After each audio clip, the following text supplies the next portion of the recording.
Welcome, everyone. We know you have many choices when choosing your professional development activities, and there are some amazing opportunities here at the University of Arizona Global Campus and beyond. We are so happy that you chose to join us today as the UAGC Department of Education and Liberal Arts proudly presents to you Ed Talks. I'm Dr. Jessie Upshaw, and I'm honored to lead the Professional Development Committee of the Department of Education and Liberal Arts here at the UAGC College of Arts and Sciences. I will be your host this afternoon.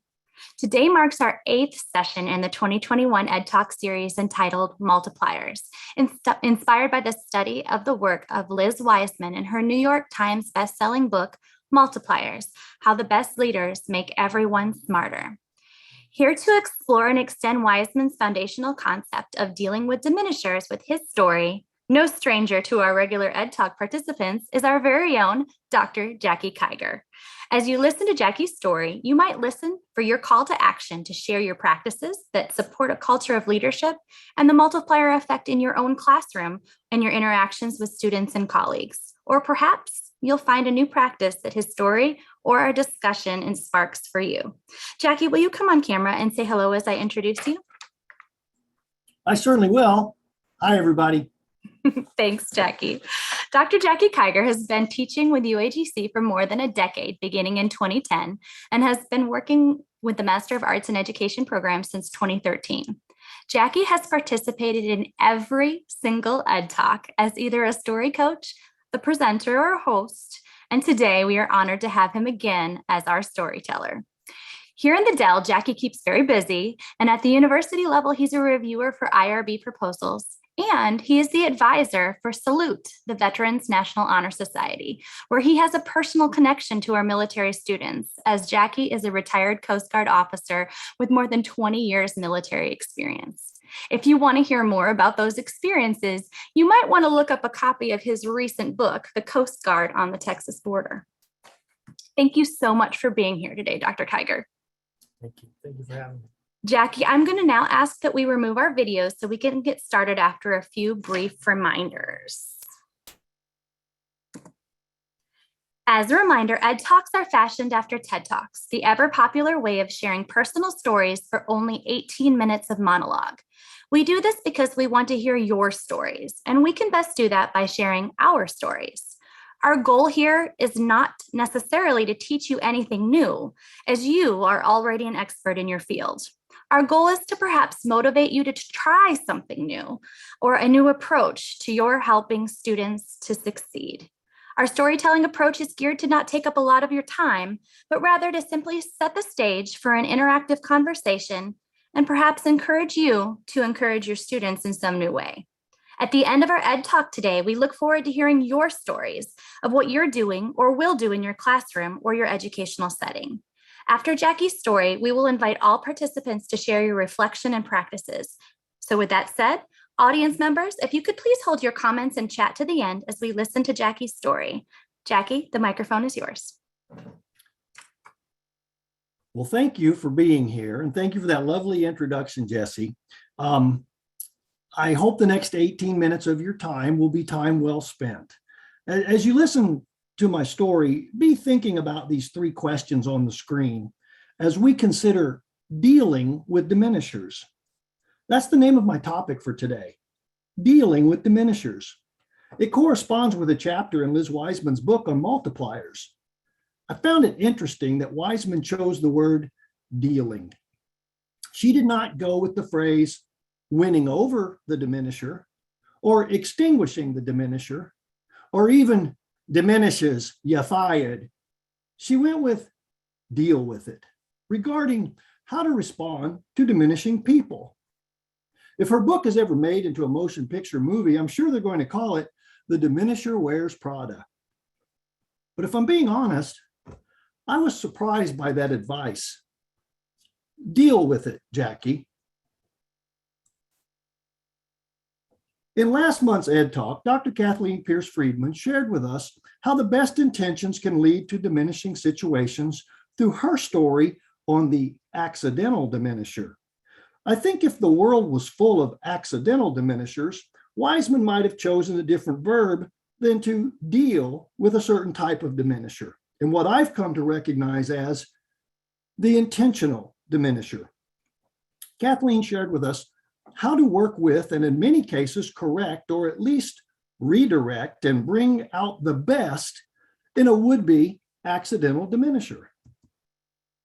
We see diminishing people everywhere. All we need to do is turn on the news, local or otherwise. How is your local news doing? Everything okay where you live?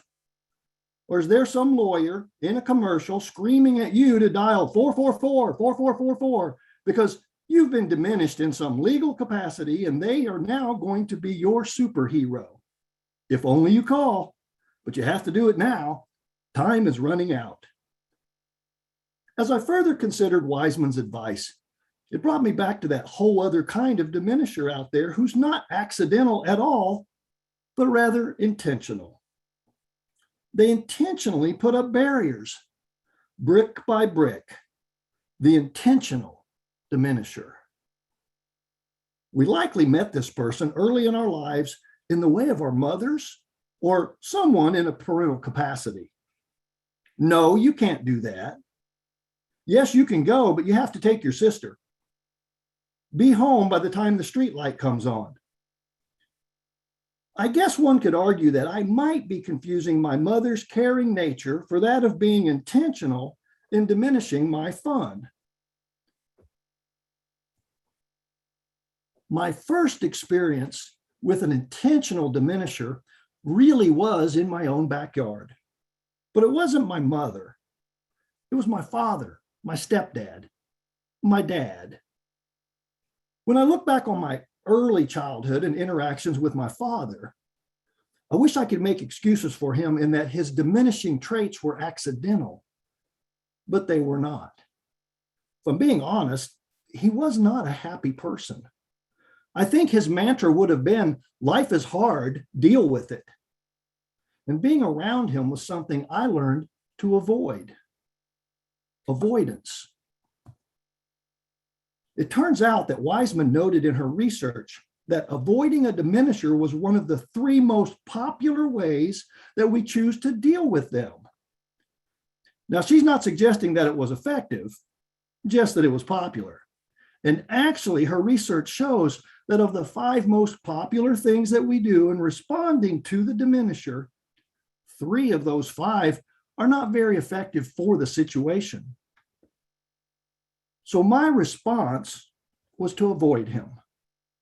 And while I thought it worked, looking back now, his diminishing nature impacted who I was becoming, because I was becoming someone who wanted his approval. How I dealt with him was to avoid him. But you know, as a teenager, between school and work and avoiding him, I still wanted his approval. And while he was a lot of things that I did not want to identify with, my dad was a hard worker and he valued that work ethic. And I wanted his approval, so I valued it too. Actually, both of my parents had a very good work ethic. My dad was a teamster and worked in a factory that he worked long enough in that he retired from. My mother was a cook and worked in a hospital that she too retired from. Our family valued work. I knew that would win my father's approval. In my teens, from around the age of 13 through 19, a total of 7 years, and specifically through my high school years, I always had a job. Actually, I usually had more than one job. I washed dishes on weekends. On weeknights, I worked at a roller rink. On summer break, I hauled hay. On fall break, I picked up walnuts. And if we had a snow day, I shoveled snow for money. One summer, I had a route where I cleaned and emptied portable toilets. Leading up to the Thanksgiving holiday, I worked second shift at a turkey processing plant while in high school. Somewhere along the way, I washed cars, delivered coupon books, mowed yards. I eventually stopped going to high school for a full-time opportunity working at a car dealership's auto body repair shop. 2 years later, at 19, I joined the Coast Guard. I wanted my father's approval. I was making my own money. I was making my own way, but I still wanted the approval. Wiseman reminds us that spotting a diminisher and then dealing with a diminisher does not just impact one's work, but it can negatively impact our whole being. What I realize now, as an educated adult, is that I got caught up in seeking approval from a diminishing force rather than focus on what needed to be done, which was finish school. I focused on what I thought should be done. Remember, I was seeking approval. I was trying to operate in a light of acceptance. At no point did I consider how my dad could change, but rather, what did I need to do to get along? One day I came home and told my parents that I was going to join the Coast Guard. And all my dad said was, "You mess up a lot of things. Are you sure you want to mess with the government?" Now, to be fair, I had had a lot of jobs and was a strong-willed, opinionated 19-year-old. So while my dad was diminishing, it was at the same time concerning. But in typical dad form, he went on to make some diminishing comment that I would not make it through boot camp anyway. And that is where I found my motivation. I can honestly tell you that as the government contracted bus pulled up through the boot camp gates, I remember thinking, I may very well die here, but I'm not going to give him the satisfaction of me quitting here. So I ventured off into a new direction and ran smack dab into my next life-altering diminisher, and he too was intentional in his diminishing. Bosun's mate, second class George Deacle, my company commander, the drill sergeant. He lived up to every cliche that I'd ever heard about drill sergeants. I'll bet you he slept in those mirrored sunglasses. And while only 5 foot something, he filled the room as if he were 10 feet tall. He was one loud person who loved to kick over trash cans when he entered a room. He was intimidating, and I avoided him. But in boot camp, there's no place to run, certainly no place to hide. But I tried because that had become my MO.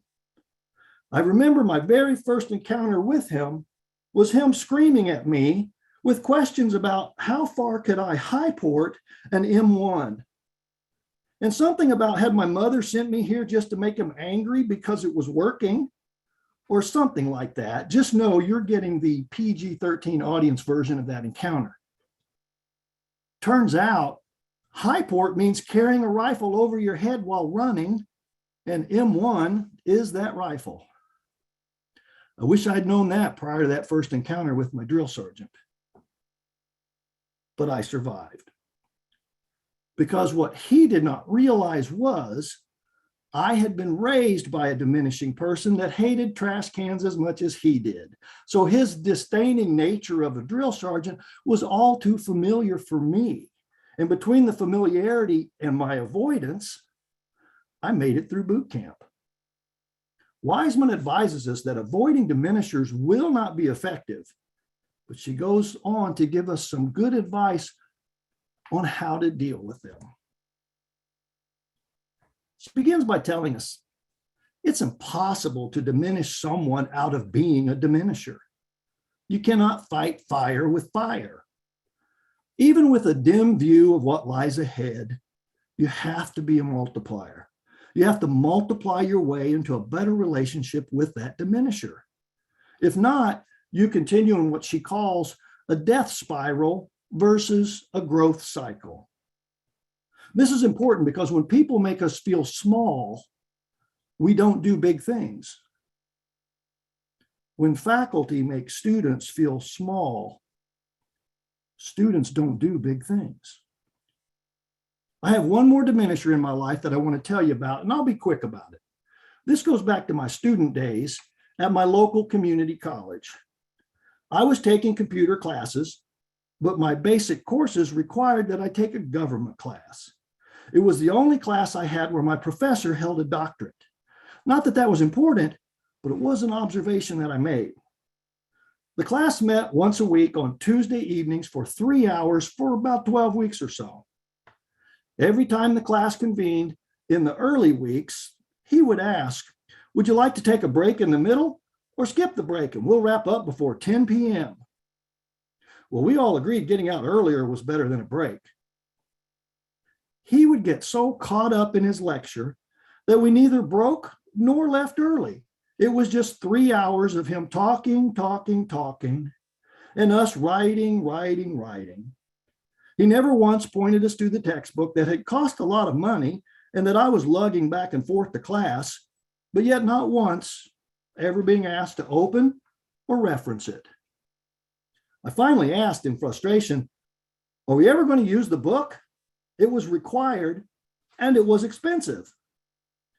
All he said to me, looking me up and down in a highbrow, "How dare you question my teaching," was, "Perhaps this class is not for you."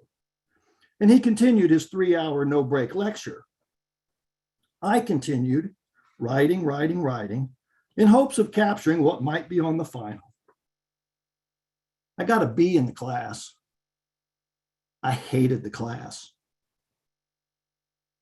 What I didn't mention at the beginning regarding Wiseman's book is that it's in its second edition. It is now marketed as revised and updated with specifics on how to deal with the diminisher. That's the new part. Originally, she captured how diminishers impact intelligence and capability, but she admits to underestimating how pervasive the impact is in people's lives when they encounter diminishers. When people are being diminished, it's not just about their work. It's all-consuming. Diminishers, whether intentional or not, oftentimes can leave a person feeling bullied. I didn't like the way my government teacher made me feel. What I didn't realize then was my big lesson was not in government, but how will I choose to lead when I'm a teacher? So what about you as an educator? I've been sharing the importance of multiplying up in business relationships. But what about the business of leading our online classroom? What about our students? Wiseman reminds us that you multiply up by exploiting the person's strengths. You promote what it is that they do well to the effort at hand. You multiply up when you give them a user's guide on you. Is your profile page in your online course just a facts page?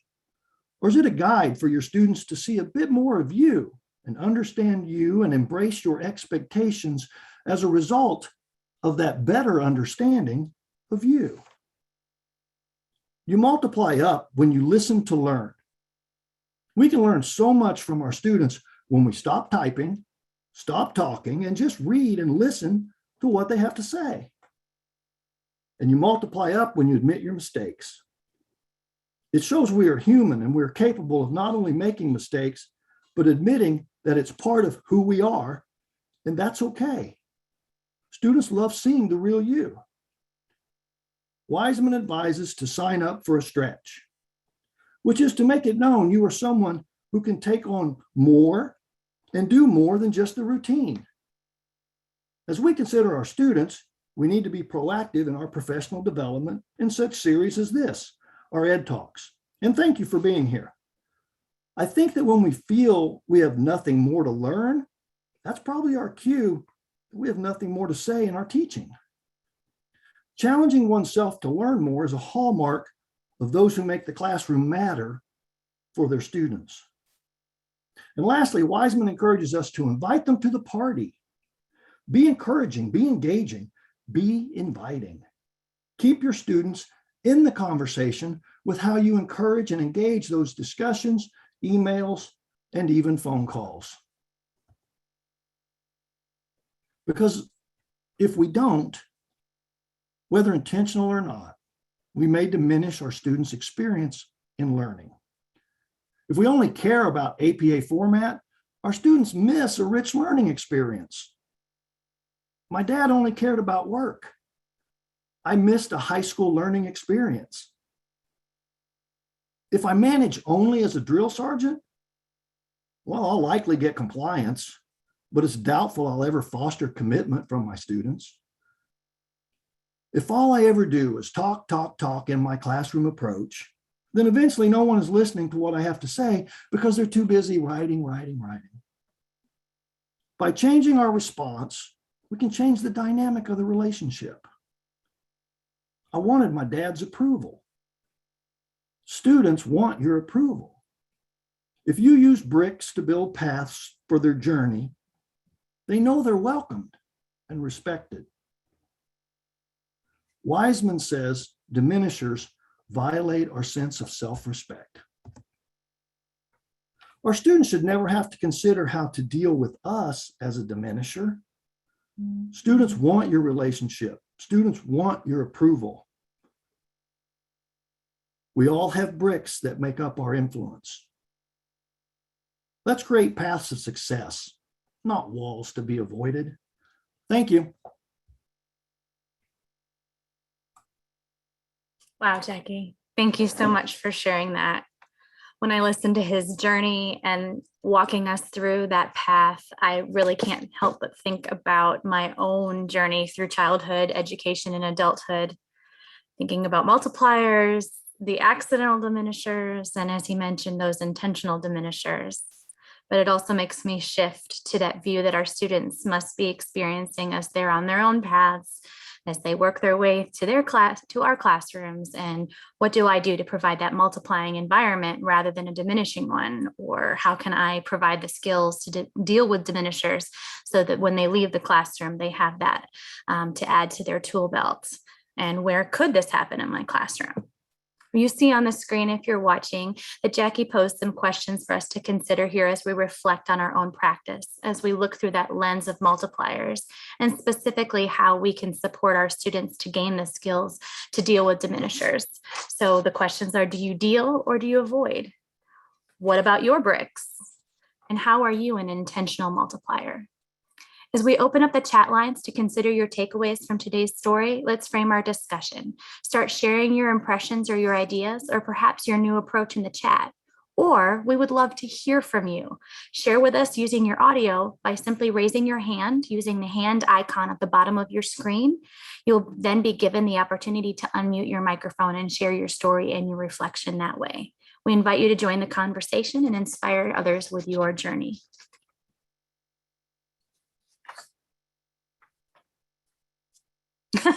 I see Martin is saying you were diminishing attorneys there in your story, Jack.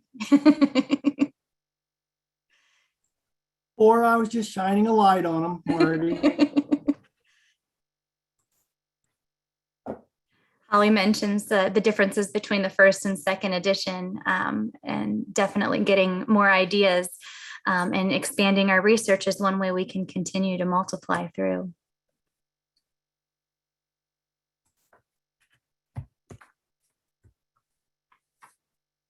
Oh, Holly, I see your hand is raised. Let me let you unmute.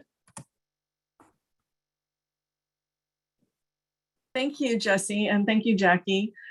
So one of my colleagues, Cliff Blizzard, we were talking about in a group meeting about win-win strategies. He says, well, if they're telling you that they can't do this particular thing, then he asked, well, what can you do? And I thought I would build on that by refocusing the entire group on how it would benefit students. And I like to say something like, I know we have the same intentions in mind that the students have a rich experience when they encounter this course. And then I would use Clifford's question. You can't do this. Well, what can you do? That's what I had to say. Thank you. I love that, Holly. Thank you so much for sharing and how that fits into providing that model of multiplying. I appreciate that, Holly. And that's typical Cliff, having been in several of his book clubs in the past year. Certainly appreciate his contributions and what he brings to it. And along those lines, I know for me, as an example, you'll get an email where a student will ask you for an extension.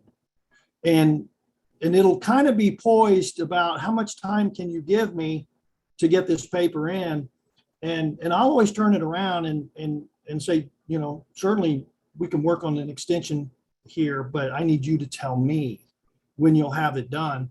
And to my surprise, oftentimes they don't need as much time as I was thinking. And when you put that in their hands, you know what, you're also putting that in their control.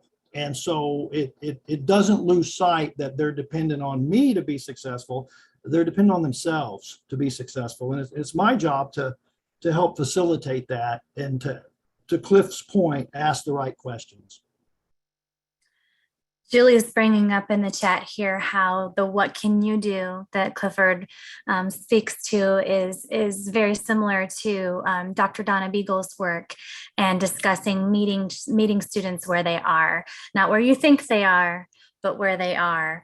And it provides that opportunity for support with supporting those bricks, the positive ones, and pulling them over the wall. I think Dr. Newton Miller shared a visual in one of the presentations he's given, where are you actually reaching down and helping somebody over the wall, or rather than waiting to see if they climb up? And that comes to mind when I'm thinking of this too.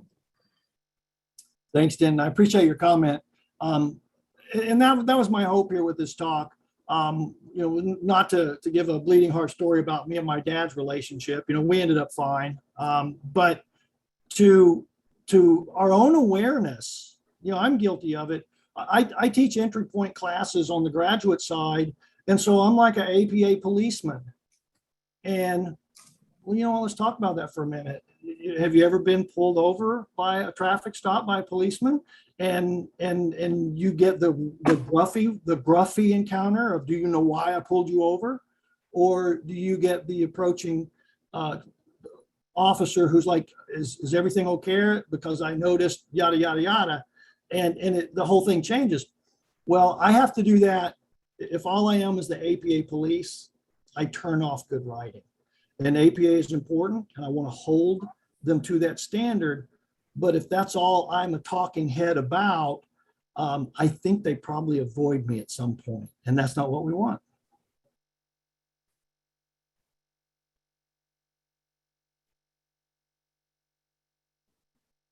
I'm thinking of intentional multiplying here, especially in the face of diminishers. I think we've got a few levels to think of us as our own instructional practices in the classroom. How can we be intentional? Holly has given some examples, and Julie and several others here in the chat of how to do that in the classroom, but also building those skills of, by being an intentional multiplier in the classroom, what are we showing our students about being leaders in their field? Whether that's in marketing, or that's in early childhood education, or that's in psychology, or wherever they're headed when they leave, cross that stage, hopefully in person in spring, and graduate. Where are they going, and what type of leader are they going to be, and what impact do we have on that?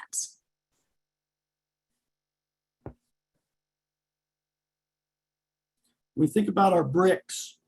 Our bricks are good things. My example of APA, I'm the APA guy. Okay, great. I'm sure you all are too.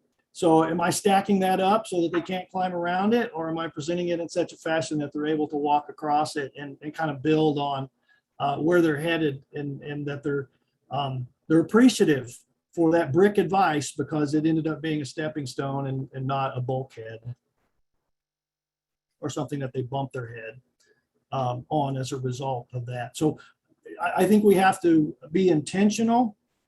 The other thing I think we have to be fair about is that we don't just give all of our bricks away, because sometimes they don't need them. And Kathleen talked about that last month also.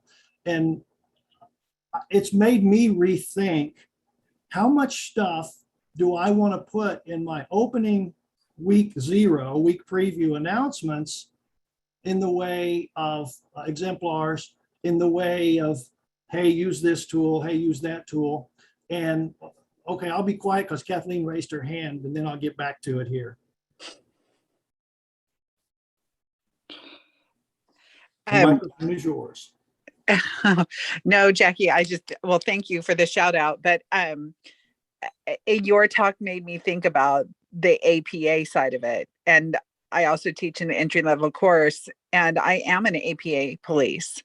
And is that really serving my students to get them to the next course, or am I diminishing them by hounding them over APA when that is just a small factor in them getting to their end goal, their career goal?